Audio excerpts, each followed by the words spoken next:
Hey guys, how's it going? Today's project's going to be air intake scoops on a BMW E92 335i. This does have the N54 engine. These are the intake scoops that are seen through the grill. I don't know if there's going to be any sort of performance gains at all, but these scoops go for $60 to $120. And I have some scrap metal laying around. It's aluminum. I'm going to try and make these things myself. It is going to involve welding and cutting of this aluminum, so you do have to have certain tools. But if you have these, this may be a video for you. If you don't, then it might be just some entertaining watch. So stay tuned. We're going to get this rolling. This is the donor vehicle. N54, like I said, it's already got a couple modifications. It's missing the engine cover. It's okay, it's not that great. It's got a lot of miles, 180,000 miles. These scoops are going to go right behind these grills. You're going to be able to see them just slightly, I take it. I've never had them installed, never seen them before. They scoop the air up through the grill into this channel. It runs all the way into the air filter. Does it need it? I don't know, but this is going to be a cool little project, so let's get this thing rolling. The first thing that we're going to have to do is take this off. Okay, that's what we're going to do now.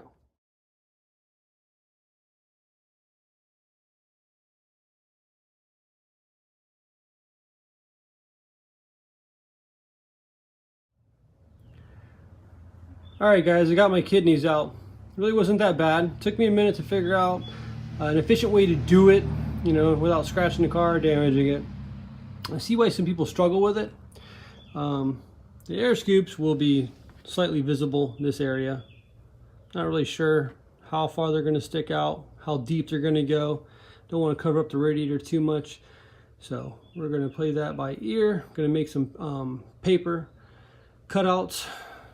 That will be my blueprint, basically. In order to get the kidneys out, there's 4 bolts. 1, 2, 3, 4. I took those out. That loosened the bumper cover. Once the bumper cover was loose, I was able to slide a screwdriver right through here and release the top 3 mounts for each kidney. Made it super easy versus sticking my hand through here, which is a tight space, scratches up your hand.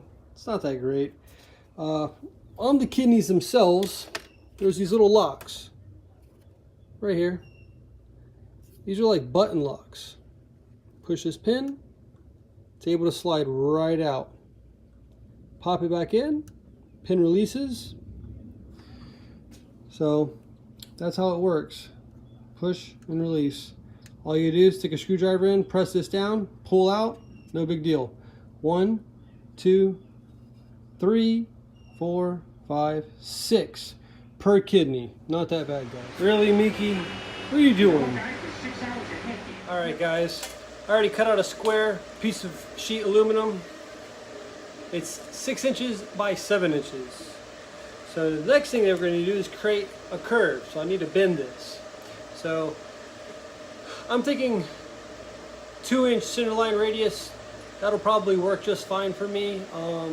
I do have some 4-inch round stock, so I'm going to clamp this sheet to that 4-inch round stock, and I'm going to use a mallet and we're going to tap it on over and make it kind of round. Doesn't have to be perfect, but it'll be pretty close. It'll end up being 2.5 inch centerline radius, which is, I think, going to be great for this project here.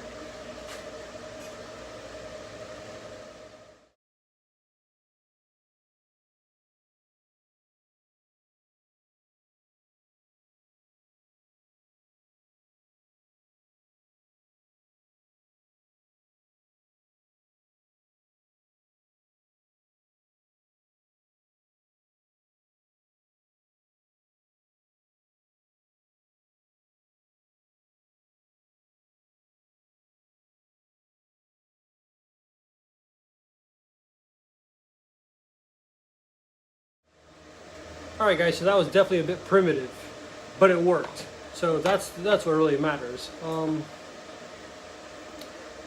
This is 1/8 inch. It is aluminum, so obviously it's going to bend really easy.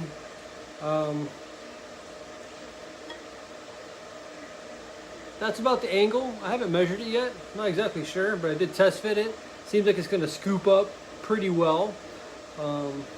I do like it. I like it a lot. So we're gonna stay with this. And the next thing that we're gonna do is we're going to make a little bracket. We're gonna make a little ear tab. That way I can actually bolt this thing in. Granted, I'm not gonna be bolting it in. There's a lot more to do with taking the bumper cover off. I just don't feel like doing it at this point in time, so I'm going to be self-tapping these in.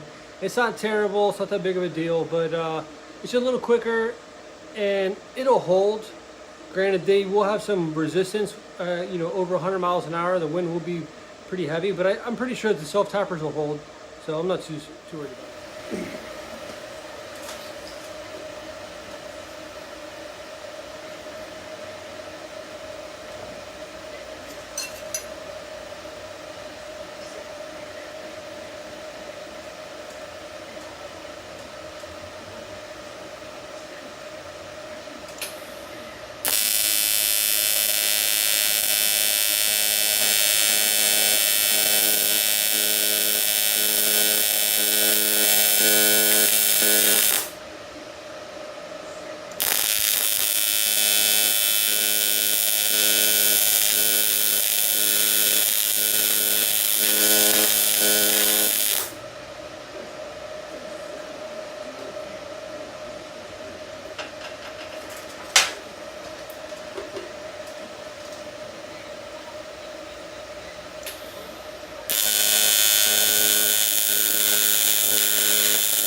Alright guys, so my TIG welding is not the greatest.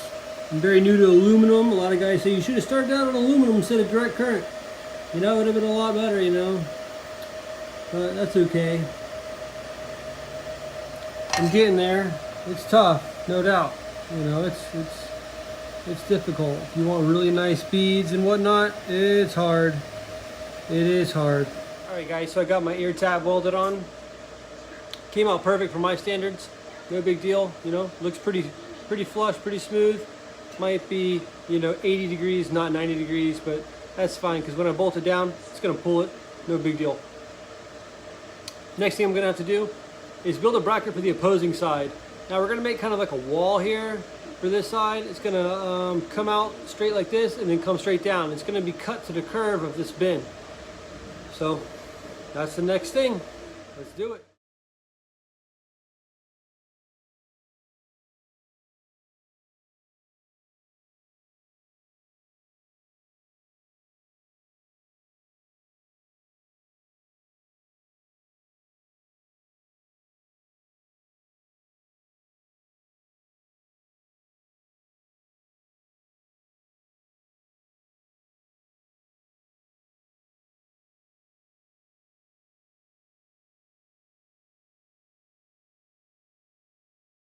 Alright guys, got my bracket cut. Fits perfectly. I'm really liking it. So the next thing that we're going to do is we are going to notch out an 1/8 inch from here. That way this can sit in flush. Let's do it. I ran out of gas in between this weld, so that's why it started to get real crony right here. Terrible, you know. Got some new gas, changed out the tank, bam. A lot better weld, you know. It's still dirty, you know. Aluminum's tough. I'm gonna give it that. It's tough. All right, guys, went ahead and cut my other tab. So this tab is going to go right here, just like so. This is the actual mounting tab that's going to hold this in place. Cool, man. Let's weld it on.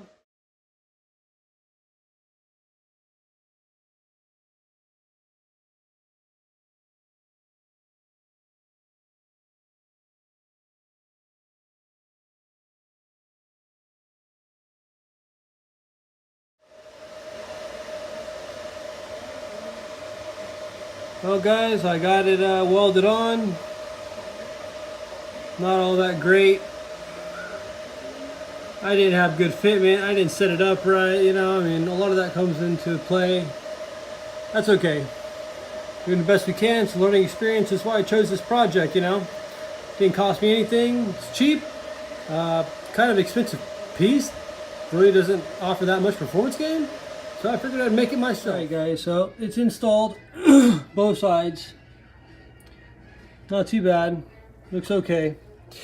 So what happens on the original design is that air will hit this ramp and it will shoot up, and the air will go into the air intake. It's not going to do that anymore. It's going to hit this and then it's just going to go straight through the radiator. So all that air that's getting ramped up, it's just going to be going straight into the radiator. So I think that we'll get more air. I put a fan on this.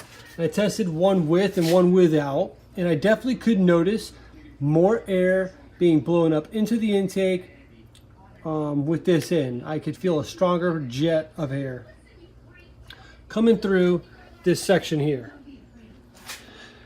So that's definitely good. And it was also, I had this air duct installed right through here. It was coming through here. I was very happy with that.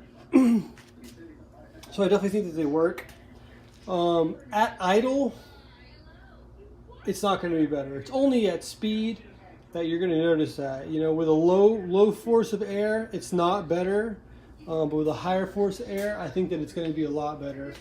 Way more air being forced in there. So we'll have to see how it handles with like traffic, heavy traffic, sitting or whatnot. But luckily, I don't have to do that anymore. I'm past that point. So let me put the kidneys in. Hey guys, sorry I forgot to make my outro. The build went great for me. Had a really good time. It was a good learning experience. When I'm driving the car, believe it or not, I think I hear the turbos whistling a little bit more than usual. So that's pretty cool, you know. I mean, it's probably definitely in my head, but maybe it's like projecting an echo out of there. I'm not really sure what's going on. So I only put like 3 or 4 miles on it. I drove it around a little bit, just went and got some food, came back. And I work super close to my house, so that's not ever a good drive. This is something that you could do at home. You know, you could do it with a $90 flux core welder from Harbor Freight, to be honest, with some sheet metal. So anybody can do this, really, honestly. You know, I mean, a bandsaw does come in handy, but angle grinder, that'll work just fine. There will be more, so anything you guys want to see have done, let me know. Like, comment, subscribe.